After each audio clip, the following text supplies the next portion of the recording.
Good evening. I am back to rant about newspapers. 2 rants in a week. Wow.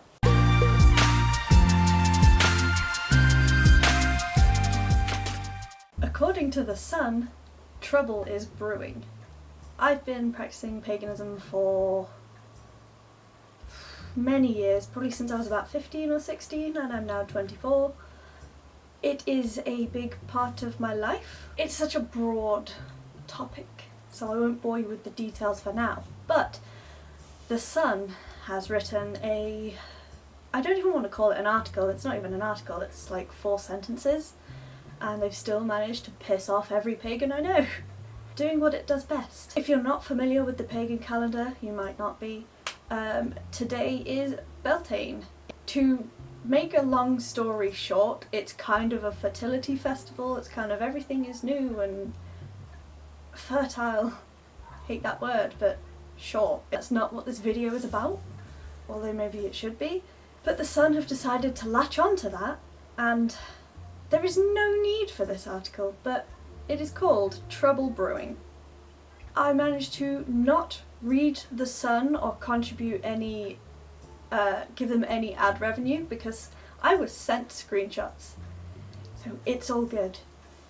It starts with, spare a thought for Britain's vibrant community of pagans and witches, which, to be honest, is long overdue considering that we get shat on all of the time, we're always left off the census, our weddings are not legal for no reason, and we get shat on a lot, and there's lots about us in the Bible that just is not true, etc, etc. So yes, please spare us a thought, but always.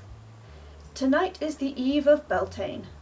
I think that is the most accurate part of this article, just saying tonight is the eve of Beltane, which is correct. An important festival for many assorted oddballs. I wouldn't call every pagan an oddball. It's juvenile for a start, and completely untrue, because I have met pagans that are the dullest people on earth. We're not all just super eccentric, we're not all out there with everything that we do, we're not turning people into frogs, we're not necessarily oddballs. I just don't think that's very necessary. But again, it's The Sun doing what The Sun does best and just pissing people off with the least amount of sentences they can. Moving on. Normally they would be stripped off and shagging goats around a blazing fire. Or something. What was the need to write that? Like, are we just cannon fodder to you? Like, why? I don't get it. I just don't get it. Like, what is the point in that? We do not shag goats, just an FYI. The fire thing, who doesn't like a good fire? You know, in a controlled setting, it's warm, it smells good, there's a nice crackle in the air, it's nice. We don't shag goats around a blazing fire, we don't really shag each other around a blazing fire, but you know, some people might. That's generally not a thing that we do. And the naked thing, why does everyone think that we want to be naked all the time? Like, that's not what we do. Occasionally there is some nudity, but when isn't there? Have you seriously never seen a student just strip off and run through the town naked for a bit? But social distancing means it's going to be a very hands-off affair. I mean, yeah, but everybody's social distancing. Easter was ruined by social distancing.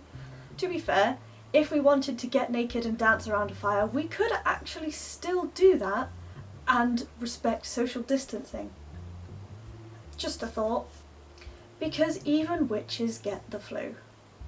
Nobody is saying that we don't. Like, what? We're still people. We're still very much human beings. Just an FYI. That was the entirety of the article as well. Let me count the sentences. 1, 2, 3, 4, 5, 6 sentences to say that By the way, witches are people too, even though they shag goats, which we don't. So this is completely inaccurate, apart from the fact that it was written on the eve of Beltane and that was correct, and even witches get the flu, because why wouldn't we get the flu? But also, coronavirus is not the flu. I don't know why they're saying even witches get the flu when they're talking about social distancing, which is coronavirus. Just putting that out there. But also a throwback to when the big British media talked about me and my cold allergy, where they couldn't even refer to me correctly, calling me a man, he, Mr. Fisher, whoever the fuck that's supposed to be, saying inaccurate things about my allergy to cold. There's another video ranting about that up here. So if they can't talk accurately about people when they are given all of the information, what makes you think that they can talk accurately about the news? Why are we talking about the news as if it's verbatim completely true? They wouldn't say it if it wasn't true. They are deliberately inflammatory for no reason. This Trouble Brewing article is literally just a space filler, and even then they couldn't do that without attacking us. The Police Pagan Association have even highlighted the fact that what they have written there is a hate crime. I will quote exactly what they have said. Please be aware that what you have published today does constitute a hate crime against people of pagan faith, and whilst we understand that the machinations of justice are complicated by the aforementioned freedoms of expression and of the press, do not doubt that the Police Pagan Association will continue to openly challenge and counter any sources of hate and misinformation to ensure that our pagan communities are afforded the rights that they have in relation to the safe observation of their faith.